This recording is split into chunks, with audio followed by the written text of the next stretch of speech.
You're listening to the newest episode of Life Equals Choices, Choices Equal Life, with your host, Kim Over. This is Kim, and welcome to the 41st episode of Life Equals Choices, Choices Equal Life. Today we'll be talking about Coaching Explained 101. And today I want to talk with you about just what exactly is coaching and what it isn't. The title of today's episode is Coaching Explained 101. Modern sports coaching can trace its roots back to the 80s, but life coaching as a profession was founded by Thomas Leonard in the 1980s. He went on to create the first official coach training program called Coach University. Coaching skills are distinguished between counseling and consulting and has a different skill set. Most people seek coaching for one of reasons. Either they're looking for assistance and or accountability to accomplish a goal, they want to make an important decision, or they're in pain and trying to fix something about their life.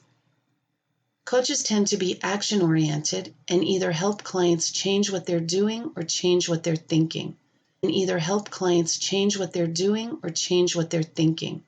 The client is in charge of the sessions in terms of how often they meet, how long the sessions are, and what they talk about.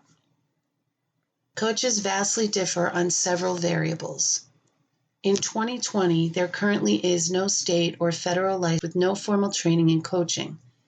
As things stand now, anyone can call themselves a coach. You don't need a high school diploma, training, or experience. Say you're a coach, and it is so. This may or may not be important to you. In the field of coaching, all you may care about is whether this can be determined by the coach's own story. Perhaps they have been where you are and are currently where you want to be and have developed a method to help others doing what worked for them in the past. Another way to know if your coach can get good results is by looking at their social proof. Coaches should have written, audio, or video testimonials on their websites. This may be all you need to decide if this is the coach for you. If you're interested in a coach with credentials, you want to know if they're certified. There are many ways for a coach to be certified. Because the field is largely unregulated, there are many coaching programs out there that offer their own certifications. Some are phenomenal coaching programs. Others are largely inadequate, and there are many programs in between. A company can create its own coaching program and grant its participants a certificate of completion, bestowing the right to call themselves a certified coach. There are also two main coaching organizations who approve coaching programs. One is the International Coach Federation, otherwise known as ICF, and the other is the Center for Credentialing and Education, who approve board-certified coach programs. When a coach has a certification from one of these programs, you have greater assurance that they've attended a monitored program. The main difference I see between the two is that ICF programs do not have any educational requirements, standardized testing, or professional references required. To become a board-certified bachelor's degree, one professional letter of recommendation, and to pass their standardized coach exam at a Pearson VUE testing center, making a BCC credential more professional in my opinion. Again, this distinction may or may not matter to you. A second area where coaches differ is in their approach. In the field of coaching, it is generally accepted practice that coaches ask questions of their clients to help them discover their answers within themselves. However, there's another brand of coach who acts more like a mentor or consultant than a coach. Let's call them mentor coaches. These coaches have an expertise that you don't, and you want to learn what they know. You don't have the answers, they do. And if you hire one of those coaches, you would quickly become tired of them asking you questions you don't know the answer to. Currently, I'm working with a marketing coach to help me increase my following on Instagram and to create a high-quality lead magnet. I don't know how to do those things. I've attempted to do it myself, but with lackluster results. I'm looking for answers. On the other hand, you may be trying to accomplish a personal goal, move beyond pain, or make an important decision with the help of a coach. You do have the answers. You just need a skilled coach to ask the right questions to help you move forward. Let's call these coaches the probing coaches. In these instances, you want the more traditional coach who knows how to deliver the perfect balance of support and challenge to help you accomplish what you're aiming for. Just yesterday, I had a session with someone who wanted to talk about a decision she had to make vocationally. She sent me an email prior to our session with her thought process up to that point and had, in the email, convinced me she already knew what she wanted to do. She simply wanted the opportunity to take time with me. I asked her a lot of questions. We talked about best and worst case scenarios, and she recognized that her initial instincts were correct. She left our session certain of her decision, and that was valuable to her. A third way coaches differ is in their approach. Almost all known therapy approaches now have a program for coaching. You can find coaches who take a behavioral approach, a humanistic approach, or more of a cognitive behavior therapy approach. When you use a coach in this way, the big things to determine is whether they're actually doing coaching with you or counseling. How would you know? What's the difference? The board-certified coach program is quite clear regarding the differences between coaching and counseling. For clients, one of the biggest differences is insurance does not cover coaching, but frequently does cover counseling. Counseling is considered a medical service, which is why it falls under the insurance realm. In order to be covered, you would need some kind of a diagnosis and treatment plan. In other words, something must be wrong with you to have your counseling paid for. In coaching, the opposite is assumed. There is nothing wrong with you. Make better decisions, or move beyond or conquer a pain point. The latter is sometimes addressed in counseling, but the main difference is in counseling, you would spend a lot of time talking about and processing your past pain. In coaching, it's recognized you have a painful past, but that has nothing to do with you moving forward and restoring your life and your happiness. You can do that with a skilled coach who has experience in that area. There are several counselors who also offer coaching services. There are ethical guidelines for those counselor coaches that prohibit them from counseling and coaching the same client. Those services are seen as separate. Counseling is a medical service to help someone understand their past and how it may be interfering with their current life. Coaching could also help the person in counseling. Coaching is for when you've done the painful work and ready to rebuild. When this happens in counseling, a counseling coach would need to refer that part of the person's treatment to a coach, where it wouldn't be considered treatment anymore. It would now be accomplishing whatever goals they have set for their life. There are some other differences between counseling and coaching. Prior to coronavirus, most counseling took place in person, while coaching was primarily done by phone or over the internet with a video chat app. Counselors are viewed as a helper, creating a power differential, while coaches are more of a partner. Because there's less of a power differential in coaching, there are less boundaries around the relationship. For example, in counseling, you're ethically required to wait 5 years before developing a personal relationship with a client. But in coaching, it's only 2. The way coaching works with me is that you decide you want coaching, then you can book a free 20 whether we would be a good match for each other. I'm trying to ascertain whether I'll be able to help you with your goals, and you're assessing whether you would trust and respect me as your coach. Should you decide to proceed, you choose whether you want to book session by session, or if you'd like to commit to a 3-month coaching package. I stand by my coaching and believe I will be able to significantly help you make progress toward or even reach your goals within 3 months. The 3-month packages are listed at 20% off what it would cost to book them individually. When you purchase a 3-month package, you're paying for the time that can be spread out beyond 3-month package. You're paying for the time that can be spread out beyond 3 months or used sooner as you determine you need. The single sessions can also be scheduled as you want. I usually recommend starting with a 45-minute session because when you coach with me, You complete a coaching call prep form within 24 hours prior to the session to fill me in on your accomplishments, what you're grateful for, areas you didn't reach your goals, and our focus for the upcoming session. In this way, we can jump right into the work at the start of the session instead of spending precious time for you to complete on the form. In sessions, you describe what you want to work on. You set goals. You tell me how you want me to coach you, providing the proper amount of support and encouragement you determine is best for you.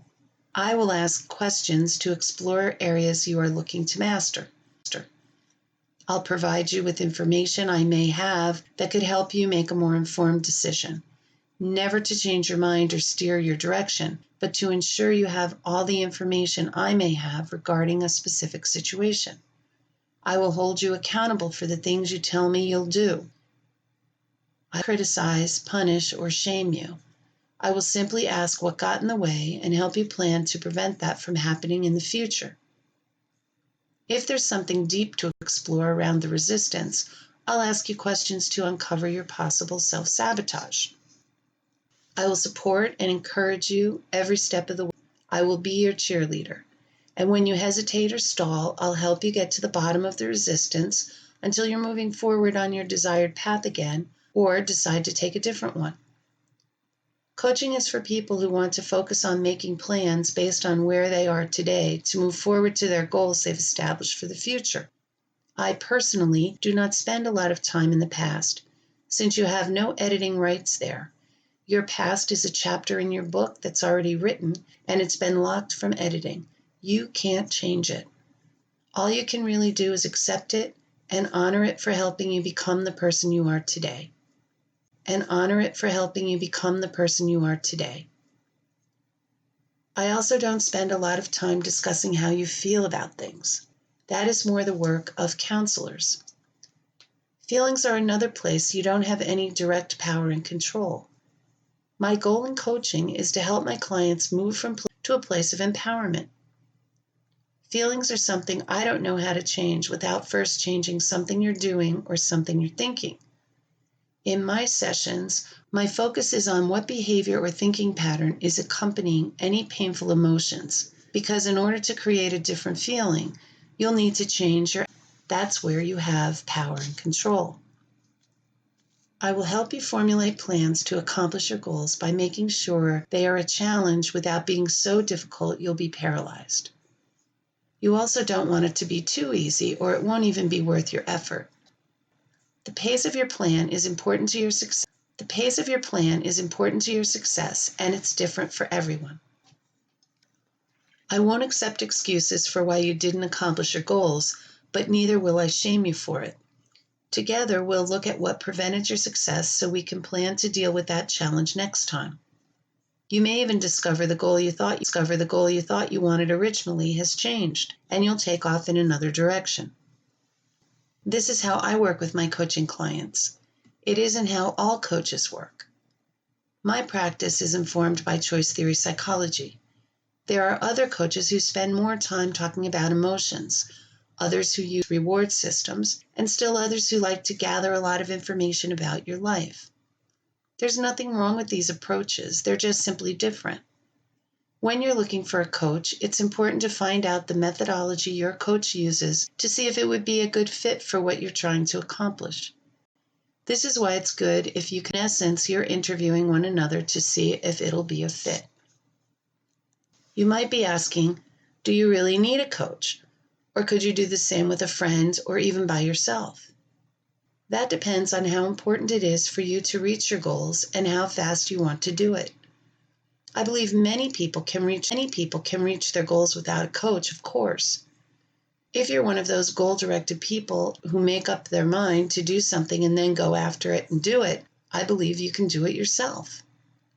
If you have a friend who's aligned with you accomplishing your goals, knows how to support you, but also calls you out when you're making excuses and deviating from your path, then your friend can probably help you. I find the problem with friends can be that they don't know how to recognize and move beyond self-sabotage, and they may have a vested interest in you not changing. I remember when I wanted to move to Chicago and start my own business, I had a friend who discouraged me from doing that. I realized now she probably wasn't even aware of it, but she just didn't want me to move away because she knew our friendship would likely change. When you have a big, hairy goal you've been trying to accomplish for some time, perhaps with fits and starts, but want to see it happen, really happen, then hiring a coach could help.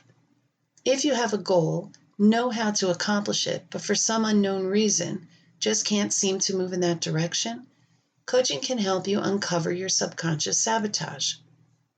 If you believe you would benefit from a professional holding, it's true, coaching can be expensive. I charge more for coaching than I do counseling. The question to ask yourself is whether the accomplishment of your goals is worth the money you'll be paying. How much would it be worth to you to finally lose that 50 pounds you've put on over the last 20 years? How much would you pay to finally finish that book you've always wanted to write? What would it be worth to patch up that relationship with your loved one?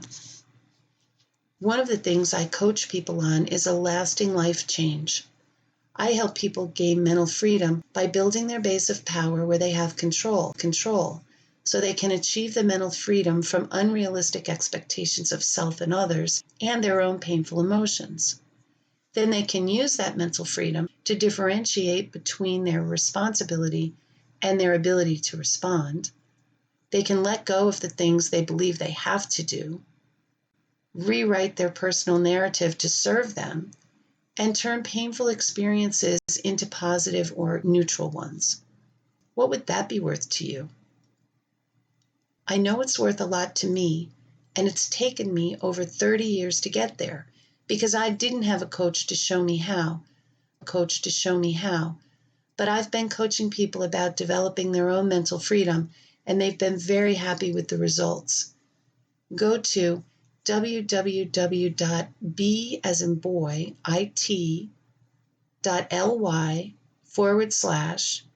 capital M as in Mary and Frank, capital C as in cat, lowercase OACHING, to see what some of them have had to say. That's one other thing I recommend when you're engaging in a coaching relationship. Check your potential coach's testimonials of satisfied customers. They can tell you a lot about what a person thinks about the help and value received in coaching. The truth of the matter is there are utterly amazing coaches practicing their craft and doing marvelous work, helping people with a variety of things. Like every other profession, we also have some mediocre coaches. If you're going to enter into a coaching relationship, you'll want to do what you can to ensure you hire one of the best. I hope you enjoyed today's show and that you'll join me next week when I interview Cheryl Matricchio about the topic, If I Know I Can Only Control My Behavior, Why Do I Keep Trying to Control Everyone Else's? I'm looking forward to it. I hope you are too. Talk with you then. This has been another thought-provoking episode of Life Equals Choices, Choices Equal Life. To listen to past episodes, please visit our website at www.therelationshipcenter.biz/podcast and remember to subscribe.